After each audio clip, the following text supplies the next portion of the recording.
Hello dear student, right. तो we are now discussing unemployment, बेरोजगारी, okay, jobless. तो employment are different types. पहले थी इनवॉलेंट्री। वॉलेंट्री अनएम्प्लॉयमेंट क्या था? In this case people remain unemployed, वो जॉब नहीं करता ऑन देयर ओन, मतलब उसका मन ही नहीं है काम करने का, लेजी, लतार्जिक, क्या के लिए काम करूँ, सब घर पे है। बट इनवॉलेंट्री अनएम्प्लॉयमेंट क्या होता है?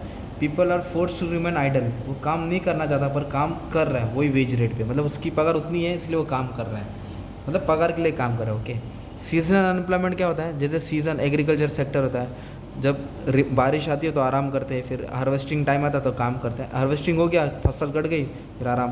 तो ये हो गया सीजनल अनएम्प्लॉयमेंट, मतलब कुछ महीना काम रहेगा, कुछ महीना काम नहीं रहेगा, ओके। फ्रिक्शनल अनएम्प्लॉयमेंट क्या होता है?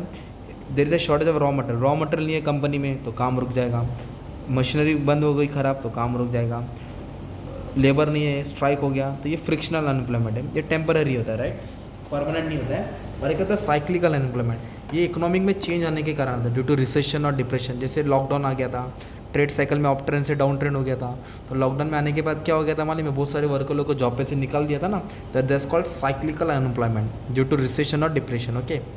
और स्ट्रक्चरल अनएम्प्लॉयमेंट क्या होता है? When structural changes in structural changes take place in the economy, जब इकोनॉमी में कुछ नया चेंज आता है, बदलाव आता है, demand for goods and service, demand for labour will change. तो जैसे नया चीज़ आती है तो उसका डिमांड बढ़ता है, तो उसके लिए लेबर फैक्टर भी चेंज होते हैं। तो unemployment which arise due to factor is known as structural unemployment. तो this types of unemployment also arise when there shortage of capital, ये सब के कारण होता है, मतलब जो अपने इकोनॉमिक में चेंज आने लगा, राइट। और टेक्नोलॉजी का अनएम्प्लॉयमेंट क्या होता है? लाइक न्यू टेक्नोलॉजी आने लगी, जैसे एग्रीकल्चर में क्या आने लगा? ट्रैक्टर्स, हार्वेस्टर की अलग अलग मशीन आने लगी, जो पहले लेबर से काम होता था, तो मशीन आने के कारण लेबर को कम कर देना पड़ा।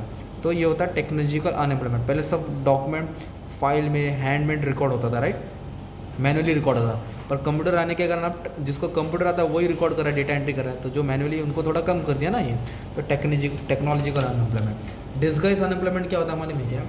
जो जहाँ जहाँ 4 लोग की ज़रूरत है काम करने के लिए, वहाँ 6 लोग काम कर रहे हैं, मतलब 2 लोग बढ़ गए, तो जो 4 लोग काम करेंगे तो भी इतना ही काम होएगा, 6 लोग करेंगे तो भी इतना ही काम है। तो जो एक्स्ट्रा 2 लोग काम किया ना वो मार्जिनल है, जिसकी प्रोडक्टिविटी ज़ीरो है, तो उसको बोलते हैं डिस्गाइज अनएम्प्लॉयमेंट। तो कंपनी में एक्स्ट्रा एम्प्लॉयमेंट को काम पे रखा है तो उनको निकाल देना चाहिए, राइट। एजुकेटेड अनएम्प्लॉयमेंट का पढ़ाई लिखाई किया है, डिग्री है, पर जॉब की तलाश है, पर जॉब नहीं मिल रहा है, मतलब जॉब अपॉर्चुनिटीज़ नहीं है मार्केट में, इसके कारण बच्चा नाकाम नहीं है, मार्केट में जॉब नहीं है, राइट, इसलिए उसको जॉब नहीं मिला। Educated unemployment. और क्रोनिक अनएम्प्लॉयमेंट क्या होता है? ये ज़्यादा करके अंडर डेवलप कंट्रीज में होता है, राइट, नॉट डेवलपिंग, जो गरीब देश होता है उसमें होता है।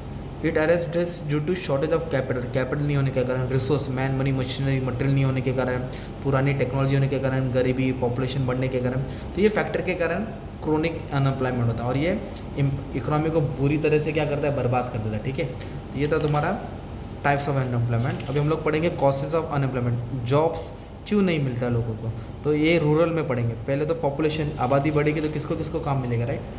नेक्स्ट है heavy pressure on population of land. Land पे प्रेशर क्या हो गया? बढ़ गया ना यार, क्योंकि ज़मीन तो उतनी है ना, पॉपुलेशन तो ज़्यादा है ना, तो पॉपुलेशन बढ़ने के कारण जॉब्स क्रिएट नहीं हो रहे, तो वही बोला है। Due to lack of alternative employment opportunities, people in the rural area depend upon agriculture, है ना। और दिस रिजल्ट डिस्गाइज अनएम्प्लॉयमेंट, तो ज़मीन तो उतना है ना, तो खेती बाड़ी भी तो उतनी होगी ना, जहाँ 10 लोग काम करते हैं और 10 आ जाएंगे तो मतलब क्या, तो प्रोडक्शन तो उतना ही रहेगा ना, तो ये प्रॉब्लम क्रिएट होता है। ड्यू टू आउटडेटेड मेथड्स, अभी भी India is still in backward in nature, use of traditional method, कई के ट्रेडिशनल मेथड है जिसके कारण प्रोडक्टिविटी लो होती है, लो प्रोडक्टिविटी के कारण ज़्यादा लोगों को जॉब्स नहीं मिलता, okay. Decline of village industry, जो विलेज इंडस्ट्री है, हैंडीक्राफ्ट इंडस्ट्री जो हाथ से बनता था, जो भी गांव खेड़ी की छोटी मोटी इंडस्ट्री है, वो क्या हो गया? कम होते गई, तो कम होने के कारण अनएम्प्लॉयमेंट और बढ़ गया। गरीबी के कारण, स्किल्स नहीं है, एजुकेशन नहीं है, तो जॉब्स कैसे मिलेगा? गांव में क्या है? There are some people who are smart skilful, but उनको कैपिटल नहीं मिलने के कारण जॉब्स नहीं क्रिएट हो रहा है, तो बिजनेस नहीं स्टार्ट हो रहा है, एंटरप्रेन्योर स्किल्स नहीं स्टार्ट हो रहा है, तो जॉब्स लोगों को नहीं क्रिएट होगा। Joint family system, unemployed people are protected by other who are employed. तो जॉइंट फैमिली सिस्टम में कैसा है? 6 लोग हैं, तो 4 लोग काम करें तो 2 लोग काम नहीं करेंगे तो भी चलेगा, तो ये भी रीज़न है। फ्रैगमेंटेशन मतलब डिवीजन ऑफ लैंड, जैसे कि इतनी बड़ी ज़मीन है, अब भाई में बंटवारा आएगा तो ज़मीन का क्या होगा? बंटवारा हो जाएगा ना, तो फिर इसके लिए ज़मीन का फिर बराबर से यूटिलाइजेशन नहीं होता है, तो लैंड होल्डिंग क्या हो जाएगी? और कम हो जाएगी, तो इसके कारण क्या हो जाता है? अनएम्प्लॉयमेंट क्रिएट हो सकता है। और सिटी में कैसे अनएम्प्लॉयमेंट होता है? सिटी में भी पॉपुलेशन बढ़ रहा है तो जॉब ज़्यादा क्रिएट नहीं होएगा, और ऊपर से गांव से लोग माइग्रेट होके शहर में आते हैं, तो शहर में पहले अनएम्प्लॉयड है और गांव के भी आ गए, तो माइग्रेशन के कारण होता है। और आजकल लोग एजुकेशन पे ज़्यादा फोकस कर रहे हैं, तो हर कोई एजुकेशन ले रहा है, डिग्री ले रहा है, MBA ले रहा है, फिर सबको जॉब्स नहीं मिल पा रहा है ना। इंडस्ट्रियल सिकनेस, जो इंडस्ट्री है वो कुछ बीमार चल रही है, सिकनेस मतलब लॉस मेकिंग, स्ट्राइक हो रहा है, लॉकआउट हो रहा है, जिसके कारण इंडस्ट्री में फ्रिक्शनल अनएम्प्लॉयमेंट आ रहा है, टेम्पररी अनएम्प्लॉयमेंट आ रहा है। न्यू टेक्नोलॉजी आने के कारण लेबर क्या हो गया, कम हो गए। Slow rate of industrialisation, industry का स्पीड जितना ज़्यादा बढ़ेगा उतना एम्प्लॉयमेंट बढ़ेगा, और इंडस्ट्री स्लो रेट पे चलेगी तो अनएम्प्लॉयमेंट भी, मतलब एम्प्लॉयमेंट कम रेट से ही बढ़ेगा, ज़्यादा नहीं बढ़ेगा। इनपुट्स मतलब जो मटेरियल लगता है, मैन, मनी, मशीनरी, मटेरियल, तो वो अगर कम रहेगा तो एम्प्लॉयमेंट भी कम क्रिएट होएगा, अगर वो ज़्यादा रहेगा तो एम्प्लॉयमेंट ज़्यादा रहेगा। Mobility, lack of mobility of labour यहाँ से, मोबिलिटी मतलब यहाँ से वहाँ घूमना।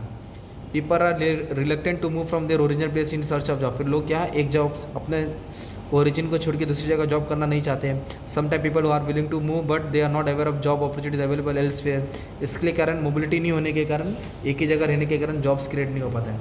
ये फैक्टर्स है, राइट। हम लोग ने क्या पढ़े, कॉसेस, क्यों अनएम्प्लॉयमेंट होता है गाँव में, सिटी में, और टाइप्स पढ़ लिए। और अनएम्प्लॉयमेंट मतलब बेरोजगारी होती है, राइट। तो ऐसे गवर्नमेंट को बहुत सारे स्कीम लाया है गवर्नमेंट ने, ताकि जो अनएम्प्लॉयमेंट है क्या वजह है वो कम हो जाए, राइट। जिसके अलग अलग स्कीम थे, स्किल इंडिया लेके आया, राइट। विशाल प्रधानमंत्री कौशल विकास योजना लेके आया, कौशल केंद्र बनाया 2015 में अंडर BJP गवर्नमेंट, जिसके कारण लोगों को क्या मिले, जॉब्स मिले। जैसे Mahatma Gandhi national rural employment guarantee scheme है ना, तो अनएम्प्लॉयमेंट को सॉल्व करने के लिए सब स्कीम लेके आया था, ठीक है। तो हम लोगों ने क्या टॉपिक डिस्कस किया, अनएम्प्लॉयमेंट, ठीक है। Thank you very much.